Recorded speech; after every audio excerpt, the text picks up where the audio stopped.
High সবাইকে, আমি Ananya and again welcome back to my blogs. সবাইকে জানাই শুভ নববর্ষের অনেক অনেক শুভেচ্ছা। সবার এই নতুন বছর অনেক ভালো কাটুক। আজকের দিন আমি সকাল থেকে রাত পর্যন্ত যা যা করলাম তোমাদের সাথে এই ব্লগে শেয়ার করছি। আজকে আমার সকালটা শুরু হয় আমার এই সার্টিফিকেট আর এই মেডেল দিয়ে, অনেক দিন আগের একটা আর্ট কম্পিটিশনে পাওয়া। সো স্যার আজকে আমাকে এটা দিতে এসেছিলো।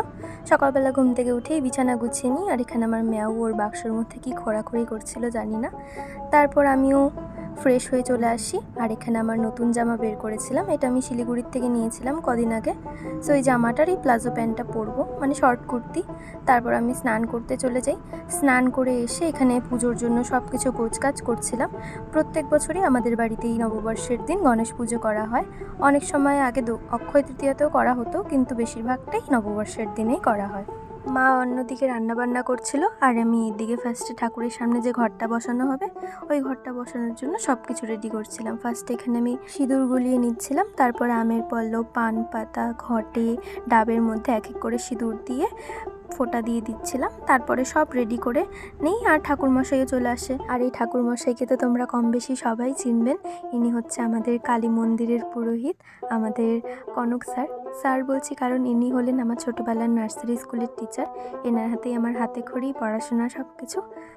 আর উপোস আমি, মা, বাবাই ছিলাম, ভাই ছিল না, ভাই আগে খেয়ে নিয়েছিল। তো আমরা তিনজন মিলেই অঞ্জলি দিয়েছিলাম।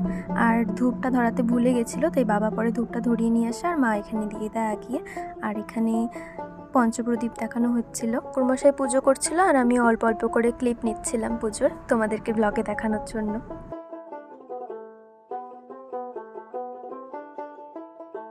তারপর পুজোও শেষ হয়ে যায়, আর ঠাকুরকে কিছুক্ষণ ঘর বন্ধ করে রেখে তারপর আমি আমাকে অল্প দেখিয়ে নিচ্ছিলাম। আর ঠাকুরের প্রসাদ খাওয়া হয়ে গেলে আমরা সবাইকে প্রসাদ দিয়ে দিই অল্প অল্প করে।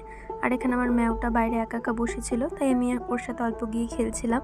দিনে একবার এরকম আমি আমার ম্যামের সাথে খেলি, কারণ অনেক অনেক সময় তো আমি বাড়িতে থাকি না। এখন রুচিকে অনেক মিস করি, তাই রুচির ভালোবাসাটাই ম্যাওকেই দিচ্ছি।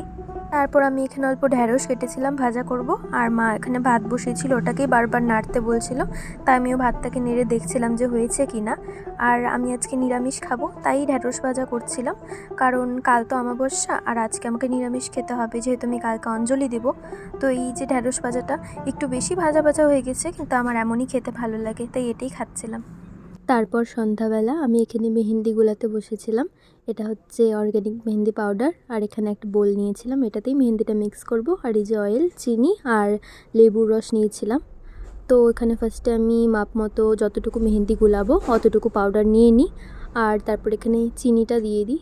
মেহেন্দি বানাচ্ছিলাম কারণ বৌদি বলেছিল যে মেহেন্দি পরবে, আর মেহেন্দি পরার রিজনটা তোমরা 2 দিন পরে একটা ভ্লগে দেখতে পারবে। সো আজকের ব্লগটা আমি এখানেই এন্ড করছি। তোমাদের আজকের ব্লগটা আমার কেমন লাগলো কমেন্টে অবশ্যই জানাবে। সো বাই বাই সবাইকে।